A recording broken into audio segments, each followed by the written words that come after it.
Pangalan mo? Ano pangalan mo? Angela Gale, Anong ginagawa mo sa buhay? isang manager na isang modeling agency. Wow. Masaya kasi ginagawa mo. Yes, maganda saya. Sigurado ka? Oo. Ano napapasaya dun sa modeling mo na career na ginagawa mo? Yung mga models ko natututo naman, doon ako masaya. May parang kailangan ba kumita dun sa modeling para maging masaya o okay lang? Okay lang. Okay lang kahit hindi ka kumikita dun sa modeling na ano. Ano mapapayo mo sa mga tao para maging masaya?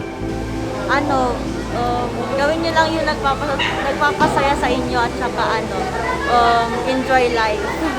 Enjoy life. Thank you, thank you.